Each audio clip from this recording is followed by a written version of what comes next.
Presenting Insidious chapter 2। पिछली कहानी में हमने देखा था कि किस तरह से जॉश अपने बेटे डेल्टन को आत्माओं की दुनिया से इंसानों की दुनिया में ले आया, लेकिन अब उसके शरीर पर उसी बूढ़ी औरत ने दोबारा से कब्जा कर लिया है जो बचपन में उसके शरीर पर कब्जा करना चाहती थी। यहाँ से हमें जॉश के बचपन का वक्त दिखाया जाता है। साल होता है सन 1986। जॉश के अंदर एक ऐसी खूबी है जिससे वो आत्माओं की दुनिया में नींद में जा सकता है, और इसी बात का फायदा उठाकर एक बूढ़ी औरत की आत्मा उसके शरीर पर अपना कब्जा करना चाहती है ताकि वो इंसानों की दुनिया में हमेशा रह सके। जॉश की मॉम को जब फोटोज देखकर पता चलता है तो वो अपने बेटे को ठीक करने के लिए इलीस को बुलाती है, जो कि एक साइकिक है जो पैरानॉर्मल एक्टिविटीज को कंट्रोल करती है। और जब इलीस जॉश के पास आती है तो वो भी उस बूढ़ी औरत के डीमन को देखती है। वो समझ जाती है कि जॉश की जान खतरे में है, इसीलिए वो जॉश के दिमाग में जितनी भी उसकी बचपन की यादें होती है उन सबको मिटा देती है, साथ ही उसकी उस पावर को भी जिससे वो आत्माओं की दुनिया में जा सकता है। लेकिन 25 साल बाद अब वो इलिस को मार चुका है, और ऐसा उसने इसलिए किया क्योंकि उसके शरीर पर अब उसी बूढ़ी औरत के डीमन का कब्जा है। जॉश की पत्नी रिनाई को पुलिस बुलाती है और कहती है कि अगर इलिस की गर्दन पर तुम्हारे परिवार में से किसी के भी उंगलियों के निशान हुए तो मैं उसे नहीं छोड़ूंगा। इलिस इस बात से घबरा जाती है क्योंकि वो जानती है कि उसकी गर्दन पर जॉश के उंगलियों के निशान है। वही जॉश अपने पूरे परिवार के साथ अपनी मॉम के घर में शिफ्ट हो जाता है, लेकिन यहाँ आने के बाद भी वो चीजें नहीं रुकती जो पिछले घरों में थी, जैसे म्यूजिक का अपने आप ही प्ले हो जाना, उसकी बच्ची का किसी को देखकर रोना। रिनाई अपने पति जॉश को ये सारी बातें बताती है, लेकिन जॉश इन बातों को मानने के लिए अब तैयार नहीं है। उसका मानना है कि जो पहले हुआ था वो सब कुछ खत्म हो चुका है। और रिनाई को बताता है कि मेरे पीछे एक बूढ़ी औरत का डीमन आ गया था और उसी ने इलिस को मारा है। वही इलिस के दो साथियों को दिखाया जाता है जो उसके कत्ल के लिए इन्वेस्टिगेशन करने के लिए उसी के घर पर जाते हैं, जहाँ पर एक कमरे का दरवाजा अपने आप ही खुल जाता है। और जब वो उस कमरे में जाते हैं तो उन्हें सन 1986 का एक वीडियो टेप मिलता है, और जब वो इस टेप को प्ले करते हैं तो इन्हें पता चलता है कि ये वही वीडियो टेप है जिस वीडियो टेप को इलिस ने सन 1986 में जॉश के केस को इन्वेस्टिगेट करने के लिए बनाया था। और इस वीडियो में वो देखते हैं कि जॉश किसी से बात कर रहा है और उसके पीछे कोई खड़ा है। वहीं जॉश के बेटे डेल्टन को दिखाया जाता है जो बहुत ज्यादा डरा हुआ है, और वो अपनी मॉम रिनाई को बताता है कि मैंने अपने घर में किसी को देखा है, उसने व्हाइट कलर के कपड़े पहने हुए थे, साथ ही डैड हमेशा अकेले में किसी न किसी से बात करते रहते हैं। रिनाई जानती है कि जॉश सब कुछ सच कह रहा है क्योंकि उसे भी ऐसा ही महसूस होता है। वो अपने बेटे से कहती है कि तुम चिंता मत करो, मैं सब कुछ ठीक कर दूंगी। और तभी पुलिस स्टेशन से उसे कॉल आता है। रिनाई डर जाती है क्योंकि उसे पता है कि जॉश के उंगलियों के निशान एलिस की गर्दन पर है, लेकिन पुलिस इंस्पेक्टर उसे बताता है कि एलिस की गर्दन पर जो निशान पाए गए थे वो जॉश की उंगलियों के निशान नहीं थे। ये सुनकर वो पूरी तरह से हैरान होती है क्योंकि उसे पता है कि जॉश ने ही अपने हाथों से एलिस का गला दबाया था। अब यहाँ पर जो उसके बच्चे की छोटी गाड़ी होती है वो अपने आप ही चलना शुरू हो जाती है। घर में अजीब अजीब चीजें हो रही होती है, और तभी उसे वो आत्मा भी दिखती है जिसके बारे में उसके बेटे ने उसे बताया था। रिनाई उसके पीछे जाती है, लेकिन तभी उसे अपनी बेटी के कमरे से किसी की आवाज आती है, और इसके बाद उसकी बेटी रोना शुरू कर देती है। वो भागते हुए अपनी बेटी के कमरे में जाती है, लेकिन दरवाजा अंदर से बंद होता है। वो किसी तरह से कमरे के अंदर चली जाती है, लेकिन देखती है कि पालने में उसकी बेटी नहीं होती। वो पूरी तरह से डर जाती है। उसे एक बार फिर से अपनी बेटी की आवाज दूसरे कमरे से आती है। वो उस तरफ भागती है, उसके सामने जो सामान पड़ा होता है वो अपने आप ही हवा में उड़ना शुरू हो जाता है, और तभी वो डीमन उसके सामने आती है, उस पर हमला करती है जिससे वो बेहोश हो जाती है।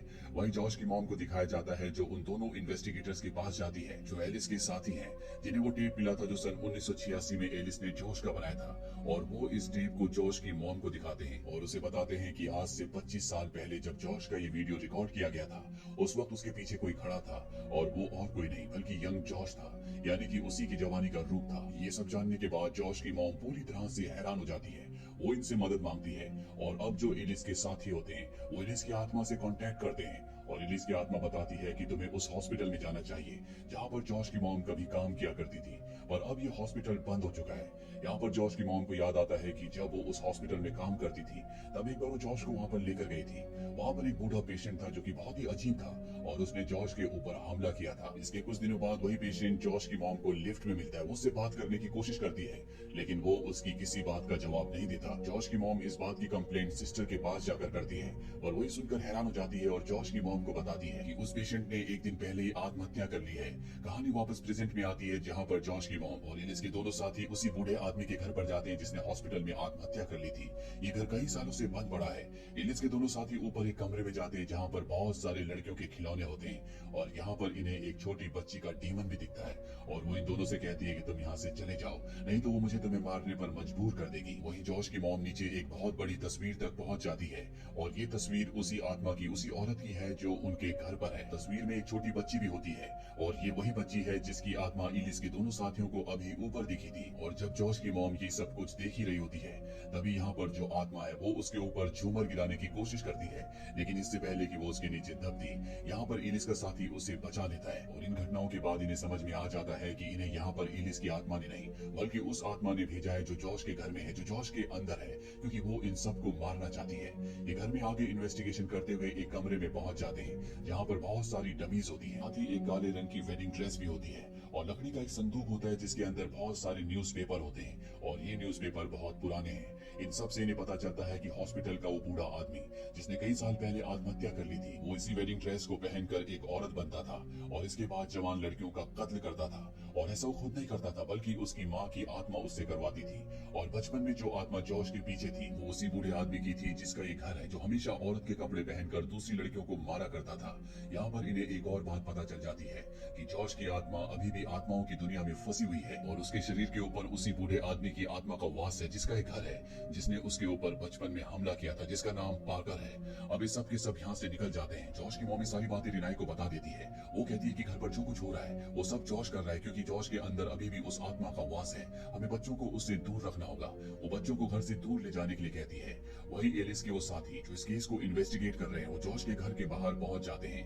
अब इन तीनों में से एक घर के अंदर जॉश के पास जाता है, जबकि उसके दो साथी वैन में ही सारी रिकॉर्डिंग को सुनने के लिए बैठे होते हैं। अब वो आदमी जॉश के पास जाता है और उससे पीने के लिए पानी मांगता है। जॉश जब पानी लेने के लिए जाता है तो वो आदमी अपने इंजेक्शन में दवा भरता है, ताकि जॉश को बेहोश करके उसके अंदर से बूढ़े आदमी की आत्मा को निकाल सके।